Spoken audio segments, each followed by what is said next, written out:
The coffee was always perfect in our house. Not because I made it well, but because I made it the way he liked it.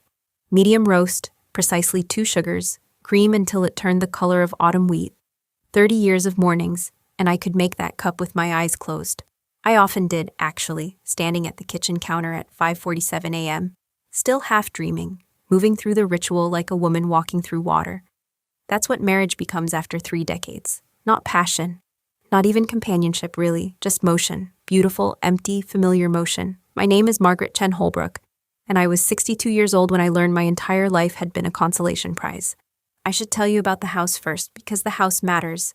It was a Victorian revival in Westchester, painted sage green with cream trim, the kind of house that whispers old money even when the money is newer than the paint. We'd bought it in 1998 when Richard made partner at the firm.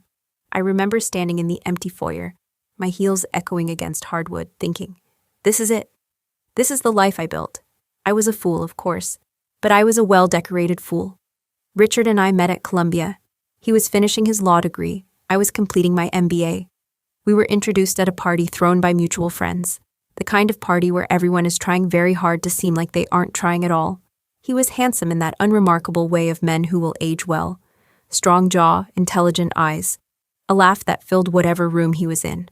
I was beautiful in the way of women who are never quite beautiful enough.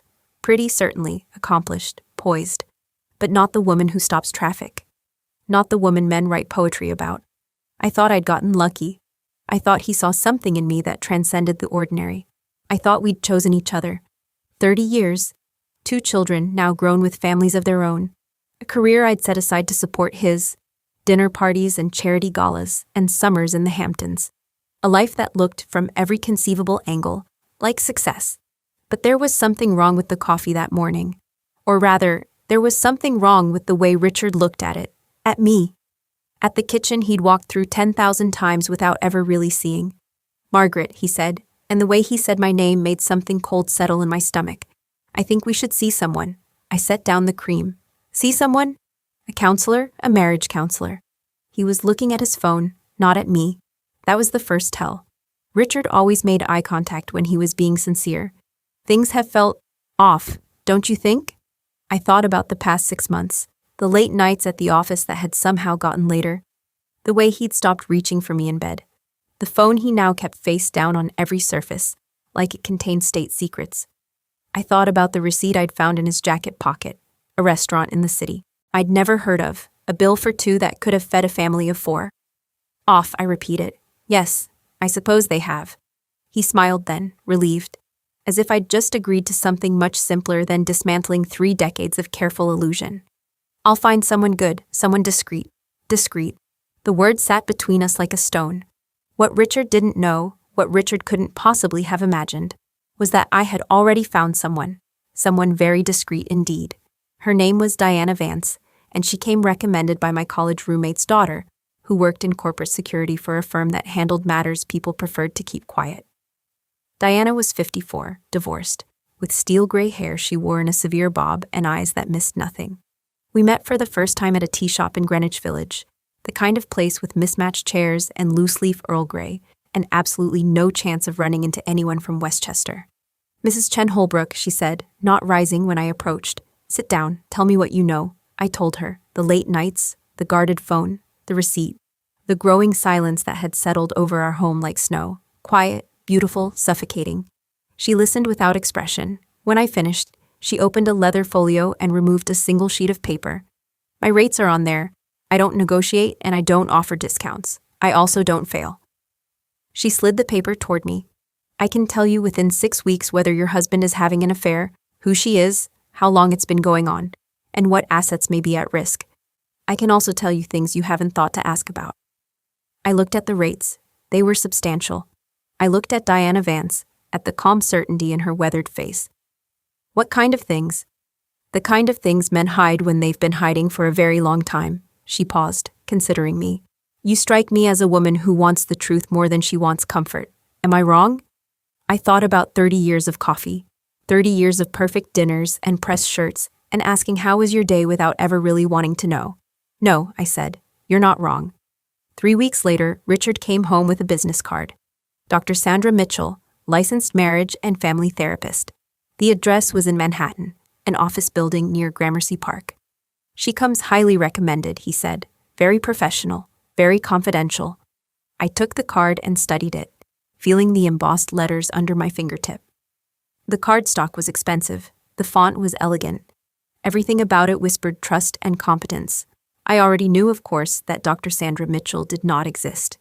That the woman sitting in that Gramercy Park office was Diana Vance, wearing a different name and a pair of reading glasses and the patient expression of someone who listens to broken marriages for a living. Richard had found her through a carefully planted recommendation from a colleague. A colleague who owed Diana a favor and asked no questions. The elaborate theater of it would have impressed me if I'd had any capacity left for being impressed. "She sounds wonderful," I said, setting down the card. "When do we start?" The first session was on a Tuesday. I remember because it was raining, one of those gray autumn downpours that turns Manhattan into a city of umbrellas and splashing taxis and people moving too fast to notice anything around them. Diana's office, Dr. Mitchell's office, was on the 7th floor, decorated in soft neutrals with abstract art on the walls and a tissue box strategically placed on the table between the two client chairs. She sat across from us in a leather wingback, legs crossed, notepad on her knee.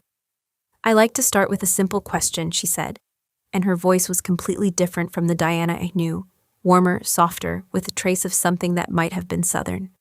"Why are you here? Not the surface reason, the real one." Richard shifted in his chair.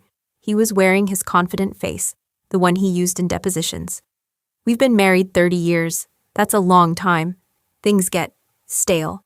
I thought it might help to have a neutral party facilitate some conversations." Diana, Dr. Mitchell, nodded, writing something on her notepad. "And you, Margaret? Why are you here?" I folded my hands in my lap. I was wearing my grandmother's jade ring, the one that had been in my family for 4 generations. It felt heavier than usual. "I'm here," I said carefully, "because I want to understand what my marriage actually is. Not what I've assumed it to be. Not what it looks like from the outside. What it actually is." Something flickered in Diana's eyes. Approval, perhaps? Or recognition? "That's an excellent place to start," she said. The sessions continued through October and into November. Once a week, Richard and I sat in those neutral chairs and talked about our life together, while Diana guided us through carefully crafted exercises designed to reveal what we had both been hiding. Richard, I learned, was a gifted liar, but he was also a man who had never been asked the right questions by someone who knew how to listen to what wasn't being said. By the 4th session, cracks were appearing in his performance. Small inconsistencies. Moments when his carefully constructed narrative didn't quite align with itself. Diana caught everyone, not obviously, not in ways Richard would notice, but in the small redirections and follow-up questions that slowly tightened around him like silk thread. "Tell me about the early years," she said, during our 5th session. "How did you two meet?" Richard smiled, relaxing into familiar territory. "Columbia. A party. She was the smartest woman in the room, and I knew I had to talk to her." "What attracted you to Margaret specifically?" "Her intelligence, her poise. She carried herself like someone who knew exactly who she was." He reached over and took my hand, a gesture that might have moved me once. "I knew she'd be an incredible partner." "An incredible partner," Diana repeated, writing. Interesting choice of words. Not wife, not love, partner. Richard's smile flickered. "Well, both, obviously." "Of course." Diana set down her pen. "Margaret, what attracted you to Richard?" "I thought he saw me," I said quietly. "Really saw me. Not just what I could do for him or how I might look beside him. I thought he saw the person underneath all of that." "And now? Do you still feel seen?" I looked at my husband. At the man I had built my entire adult life around. At the stranger sitting beside me in a sage green chair. "No," I said. "I feel like furniture." Richard actually flinched. It was subtle, a micro-expression that lasted less than a second. But I saw it. So did Diana. That was the session when everything began to change. The 6th session was scheduled for the Tuesday before Thanksgiving. Richard almost canceled. Work was busy, he said. End-of-year deadlines. But Diana insisted. She had something important to discuss, she told him. Something that couldn't wait. When we arrived, the office felt different. Charged somehow. Diana was wearing a dark blazer I'd never seen before, and her notepad was closed on the table. "I want to try something different today," she said. "A technique I use with couples who have been together a long time. It requires absolute honesty. The kind of honesty that can be uncomfortable. Are you both willing?" Richard glanced at me. I nodded. The exercise is simple, Diana continued. I'm going to ask each of you to describe your marriage as if your partner wasn't in the room, as if you were confiding in a trusted friend. Complete honesty, no softening, no performance. Margaret, would you step outside for a few minutes while I speak with Richard? My heart was pounding as I walked to the waiting room. The receptionist, another part of Diana's operation I assumed, offered me water, which I declined. I sat in a gray chair and stared at a painting of the ocean and tried to breathe. 20 minutes, 23, 27. Finally, the inner door opened. Diana's face was unreadable. Margaret, we're ready for you. I walked back into the office. Richard was sitting exactly where I'd left him, but something had changed. His confident mask had slipped. He looked smaller somehow, diminished. Please sit down, Diana said. Richard has shared some things with me. Before we continue, I'd like you to hear them. Richard, would you repeat what you told me about why you married Margaret? The silence stretched. Rain tapped against the window. Somewhere in the building, an elevator chimed. I don't think, Richard started. Please, Diana said. This is what the exercise requires. Richard's jaw tightened. He looked at the wall, at the floor, at anywhere but me. I married Margaret, he said slowly, because she was safe. The word hung in the air like smoke. Safe, I repeated. I was 28. I'd just been told I was making partner. Everyone expected me to get married. My family, the firm, everyone. And Catherine had just ended things. Catherine, a name I'd never heard in 30 years. Who is Catherine? My voice sounded strange to my own ears, calm, distant. Someone I loved. Richard still wouldn't look at me. We met in law school. She was everything. But she didn't want the life I was building. She wanted to travel, to live abroad. She left for Paris a month before I met you. Diana's pen scratched against paper. She was writing everything down now, recording it all in her neat, precise handwriting. And Margaret was safe, she said. What does that mean exactly? It means she was there. Richard's voice cracked. She was smart and capable, and she wanted the same things I wanted. The house, the career, the family. She was perfect on paper. And I knew she would never leave. So you settled, Diana said. It wasn't a question. Richard closed his eyes. Yes, I settled. I should have cried. I should have screamed, thrown something, demanded explanations that would never satisfy. That's what any reasonable woman would do upon learning her entire marriage was a backup plan. Instead, I felt something unexpected. Clarity. 30 years of small humiliations suddenly made sense. The way Richard looked past me at parties. The way he never quite laughed at my jokes. The way he held me at night like someone fulfilling an obligation rather than someone seeking comfort. I hadn't imagined it. I hadn't been paranoid or insecure or any of the things I'd told myself when the doubts crept in at 3 a.m. I had simply been right. Margaret? Diana's voice was gentle. Would you like to respond? I looked at my husband. At Richard Chen-Holbrook, partner at one of Manhattan's most prestigious law firms, father of 2 successful children, husband of 30 years. I looked at the man who had chosen me because I was convenient. No, I said quietly, not yet. I'd like to hear more first. Diana nodded. Very well. Richard, tell me about the affair. Richard's head snapped up. What? I'm not. The restaurant receipt was from La Maison Dorée on the Upper East Side. It's a very exclusive establishment, invitation only, and they don't accept reservations under false names. You were there with a woman named Jennifer Ashworth on September 15th. You've been there with her 6 times since July. The color drained from Richard's face. How do you? I'm very thorough, Diana said. It's one of my best qualities. This was the moment, the reveal that Diana and I had planned for weeks. But sitting there, watching my husband's carefully constructed world crumble, I felt nothing like triumph. I felt free. Jennifer Ashworth, I said. The junior associate who joined your department last spring, 29 years old. Columbia Law, just like you. She reminds you of Catherine, doesn't she? Richard stared. At me. How? Because I know you, Richard. Better than you've ever known yourself. I stood, smoothing my skirt. I've known about Jennifer for months. I've known about the trips to the Hamptons when you told me you were in Boston. I've known about the apartment you've been renting in Tribeca, the one where you keep the gifts you buy her. Jewelry, designer clothes, things you've never thought to buy for me. Margaret, please. Dr. Mitchell isn't a marriage counselor, I continued. Her name is Diana Vance. She's a private investigator, and she's very, very good at her job. Everything you've told her in these sessions has been documented. Every confession, every admission, every detail of the affair you thought you were hiding. Diana set down her notepad and removed her reading glasses. The transformation was subtle but complete.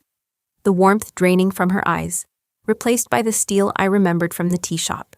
I should also mention, Diana said, that New York is not a no-fault divorce state for purposes of asset distribution. The evidence we've gathered will be quite useful in ensuring an equitable settlement. Richard's mouth opened and closed. He looked like a man drowning in air. 30 years, I said softly. 30 years I gave you. My career, my youth, my belief that I was loved, and you took all of it because I was safe, because I was the backup plan you never had the courage to reject. Margaret, Don't. The word was quiet, but it silenced him completely. Don't apologize. Don't explain. Don't try to make this better, because nothing you say will change what you did. What you've been doing since the day we met. I picked up my purse. The jade ring caught the light, and I thought about my grandmother, who had worn it through 60 years of marriage to a man who adored her, who would have walked through fire for her, who never once made her feel like a consolation prize. You wanted to know why I agreed to counseling, I said from the doorway. It's because I wanted the truth, and now I have it. I walked out without looking back. The divorce proceedings began in December, 3 days after I retained Caroline Ashwood, the most feared family law attorney on the Eastern Seaboard. She had a reputation for destruction, elegant, surgical, and absolute. Within a week, she had assembled a team that included forensic accountants, asset trackers, and a former FBI agent who specialized in hidden financial instruments. Your husband is not as clever as he thinks he is, Caroline told me during our first strategy session. They never are. Men who build secret lives always leave traces. Our job is to find them all. What we found was remarkable. Richard had been siphoning money from our joint accounts for years. Small amounts at first, easily explained away as business expenses or charitable donations. But the amounts had grown, especially over the past 2 years. By the time Diana traced the paper trail to its end, we had documented nearly $400,000 in diverted funds. Most of it had gone to Jennifer Ashworth. The apartment in Tribeca was in her name, paid for by a shell company Richard had created through an offshore account. The jewelry alone was worth $60,000. There were trips to Paris, to Milan, to a private island in the Caribbean I'd never known existed. He had been building a second life, a better life, a life where the woman he chose wasn't safe, she was desired. But that wasn't the most damaging discovery. Margaret, Diana's voice was careful when she called me in January. We found something else, something significant. We met at the tea shop, the same mismatched chairs and loose-leaf Earl Grey. Diana slid a folder across the table. Your husband has been doing legal work off the books, private clients, separate from the firm, high-net-worth individuals who require discretion. What kind of work? Asset protection, specifically helping wealthy men hide money from their wives during divorce proceedings. I opened the folder. Inside were documents, contracts, correspondence, billing statements, names I recognized from charity galas and summer parties, men whose wives were my acquaintances, my friends. How long? At least 15 years. The total fees amount to several $1,000,000, none of which has been reported to the IRS or disclosed to his firm. I sat back in my chair. The tea had gone cold in my cup. He's been teaching men how to do to their wives what he was planning to do to me. Yes. Diana's expression was unreadable, and it gets worse. One of his clients, a man named Harrison Burke, is currently in the middle of a very contentious divorce. His wife is being represented by a small firm that's been struggling to find his hidden assets. Let me guess. The assets Richard helped him hide. Correct. Miranda Burke has been fighting for 3 years. She's nearly bankrupt. She's lost her home, her savings, most of her dignity. Diana paused. She has 2 daughters, teenagers. They've had to leave their school. The jade ring felt cold against my finger. I twisted it slowly, watching the light move through the green stone. What do you need from me? Permission, Diana said. I have contacts at the State Bar Association. I have contacts at the IRS. And I have contacts with some journalists who would be very interested in this story. The respected family law attorney who secretly teaches wealthy men how to cheat their wives. I thought about Miranda Burke, about her daughters, about all the women I didn't know, women who had trusted the system to protect them, only to be dismantled by men who had learned their techniques from my husband. Do it, I said. The story broke in March, The New York Times ran it on the front page of the Metro section. Prominent attorney accused of hidden practice helping wealthy clients shield assets. The Wall Street Journal followed with an analysis of the legal implications. The tabloids were less restrained. One headline simply read, "Divorce King's Double Life Exposed." Richard was suspended from his firm within 48 hours. The State Bar opened an investigation that same week. The IRS began an audit that would eventually uncover more than $2 million in unreported income. But it was the other women who truly destroyed him. Miranda Burke was first. Once she learned her husband's hidden assets had been concealed with Richard's help, she amended her divorce petition to include him as a co-defendant. 3 other women followed within the month. Class action discussions began in April. I watched it all from a distance. The press conferences, the legal filings, the slow-motion collapse of the man I had married. I felt no satisfaction, no triumph. Just the quiet clarity of someone who has finally stopped pretending. Jennifer Ashworth left him in February, before the story broke. She had seen which way the wind was blowing, and she was 29 years old with a career to protect. Richard called me once, late at night, his voice ragged with desperation.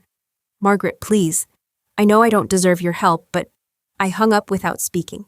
Some conversations are better left unfinished. The divorce was finalized in June.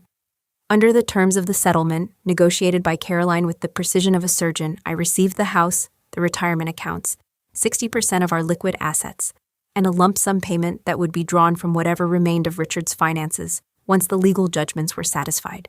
It was more than fair. It was what I was owed, but that wasn't why I'd done it. I thought about this often in the months that followed, sitting on the porch of the sage green Victorian as summer turned to fall. I thought about revenge, and what it means, and why we seek it. Richard had settled for me.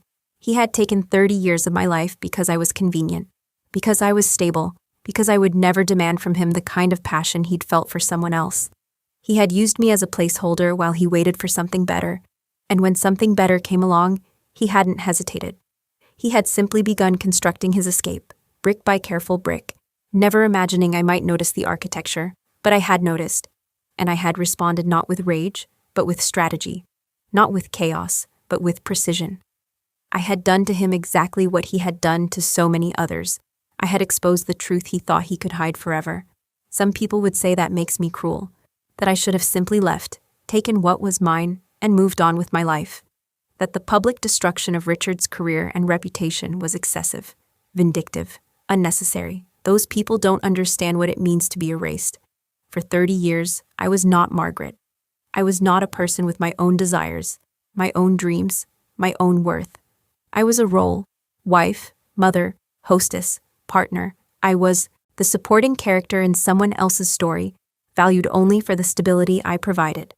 When Richard told that counselor, told Diana, that he had settled for me, he revealed something more than just the truth of our marriage.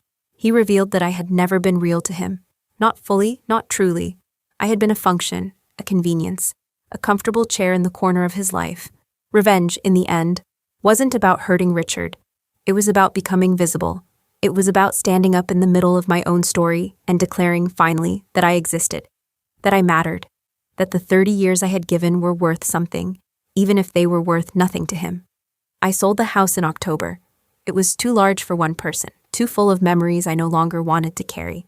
I found a brownstone in Brooklyn, 3 stories of exposed brick and tall windows, the kind of place I might have chosen when I was 25 if I hadn't been so busy becoming what Richard wanted me to be.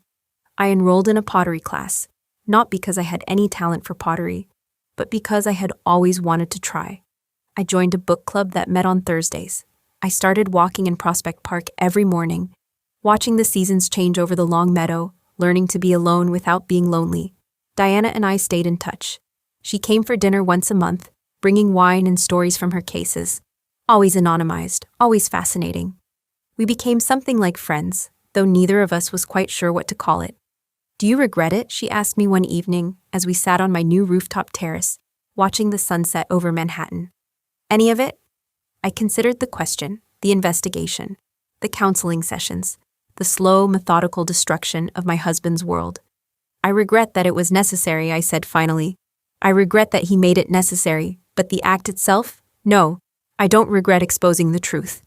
Most people would have just left. Most people don't know what it feels like to wake up one morning and realize you've been living someone else's life for 30 years. Diana nodded slowly. She understood. That was one of the things I appreciated about her. She never required explanations for things that didn't need explaining. What about you? I asked. Do you ever regret the work you do? The marriages you help end, the secrets you uncover? I don't end marriages, Diana said. I reveal them. The ending was always there, waiting. I just turn on the lights. I thought about that for a long time after she left. About marriages and endings and the lights we choose not to turn on. About all the years I had walked through that Victorian house in the dark, feeling my way along familiar walls, never once reaching for the switch. Richard had settled for me, but I had settled too, for a half-life, for a fraction of what I deserved, for the comfort of pretending everything was fine. I had been complicit in my own erasure, choosing stability over truth, choosing peace over honesty. The revenge I had taken wasn't just against Richard, it was against myself, against the woman who had accepted less than she was worth, because she was afraid of what she might find if she looked too closely. Miranda Burke called me in November. She had heard about my role in the investigation, though I had tried to keep my involvement quiet. She wanted to thank me. You don't have to thank me, I told her. I did what anyone would have done. No, she said, and her voice was fierce. You did what most people only dream about. You fought back. You won. And because of you, my daughters and I have a chance at a real life again. I thought about her daughters, about the school they'd had to leave, the home they'd lost, about all the ordinary devastations that happen when men like Richard and Harrison decide their comfort matters more than anyone else's survival. How are they doing? I asked. Your girls? Better. Every day, a little better. Miranda paused. The older one wants to be a lawyer now. She says she wants to help women like me. Something shifted in my chest, something that felt almost like hope. Tell her to call me, I said. When she's ready, I know some people who might be able to help. I was 63 years old when I started my foundation. I called it the Second Act, and its mission was simple, providing legal and financial support to women facing divorce from wealthy spouses who had hidden assets. We partnered with forensic accountants, with investigators like Diana, with attorneys who believed that justice shouldn't depend on how much money you had to spend. The first year, we helped 12 women, the second year, 43. By the third year, we had offices in New York, Los Angeles, and Chicago, and a waiting list that broke my heart every time I looked at it. I told each woman the same thing when they came to us. You are not a consolation prize. You are not someone's backup plan. You matter, and we are going to prove it. Some of them cried when they heard that. Some of them laughed. A few of them looked at me with the same expression I had seen in my own mirror for 30 years. The expression of someone who had been told so many times that she was less than, that she was lucky to be chosen at all, that she had started to believe it. I understood. I had believed it too. Richard died in 2028, 4 years after our divorce was finalized. A heart attack, sudden and massive, in the middle of the night. His second wife. Yes, there was a second wife. Another young associate who hadn't learned from Jennifer's example called to tell me.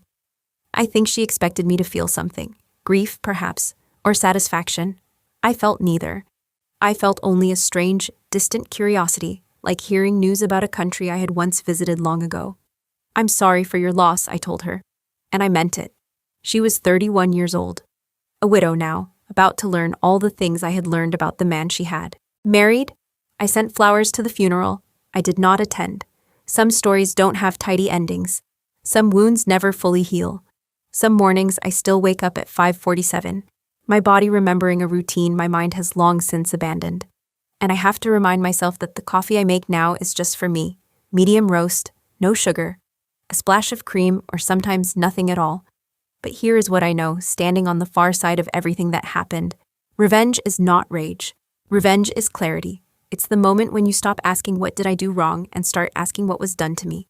It's the moment when you stop being the victim of someone else's story and start writing your own. Richard settled for me. He built his entire life on the assumption that I would never be brave enough or strong enough or angry enough to challenge him. He looked at me and saw furniture. Comfortable, reliable, easy to overlook. He was wrong. I was not safe. I was patient. There's a difference. And now, at 67, I finally understand what my grandmother knew when she gave me that jade ring all those years ago. She told me it had been worn by 4 generations of women who knew their own worth. She told me to never let anyone convince me I was less than I am. For 30 years, I forgot. For 30 years, I let a man who saw me as a consolation prize convince me that being chosen at all was enough. But the ring remembered, even when I didn't. And eventually, so did I. I wear it every day now. A reminder, a promise. A small green stone that holds 4 generations of truth. You are not what someone else decides you are. You are not their backup plan, their safe choice, their comfortable option. You are a whole person with a whole life, and anyone who can't see that doesn't deserve a single moment of your time. Richard settled for me, and in the end, I unsettled everything he'd built. That's not revenge, that's just math. The autumn light slants through my Brooklyn windows now, painting gold across walls I chose myself, filling rooms decorated with art I love, surrounding a life I built from the ashes of one that was never really mine. I make my coffee in the morning. I drink it slowly, watching the city wake up. I think about the women at the foundation, about their cases and their children and their quiet acts of courage. I think about Miranda Burke's daughter, who just started law school at Columbia, who texts me sometimes with questions about evidence and procedure and justice. I think about Diana, who retired last year but still comes for dinner on Thursdays, still brings stories, still reminds me that turning on the lights is always worth the risk of what you might see. And sometimes, in the quiet moments between thought and memory, I think about Richard, not with anger anymore, not even with sadness, just with a kind of distant wonder at how 2 people can share a life for 30 years and never really know each other at all. He thought I was safe. He thought I was furniture. He thought I would sit in the corner of his life forever, asking nothing, demanding nothing, simply being grateful for whatever attention he chose to give. He thought wrong. People say revenge changes you. They're wrong. It reveals you. It strips away all the comfortable lies you've told yourself and shows you who you really are, not who you were pretending to be, not who someone else wanted you to be, but who you actually are, underneath everything. I am Margaret Chen-Holbrook. I am 67 years old. I was married for 30 years to a man who saw me as a consolation prize. And when I learned the truth, I dismantled his entire world with the same patience and precision he had used to build his secret life. I am not proud of everything I did, but I am not ashamed either. I am simply finished. Finished with the pretending, the performing, the endless work of being less than I am, so that someone else can feel more. The jade ring catches the afternoon light. 4 generations of women looking back at me across the years. I raise my coffee cup to them, to myself, to every woman who has ever been told she was lucky to be chosen at all. Here's the truth no one tells you: being chosen isn't the prize. Choosing yourself is, and some of us have to burn down everything we built before we remember that. Silence now, just the city noise and the autumn wind and the sound of my own breathing. Steady and calm. I didn't ruin his life. I just stopped letting him ruin mine, letting him ruin mine, letting him ruin mine, letting him ruin mine.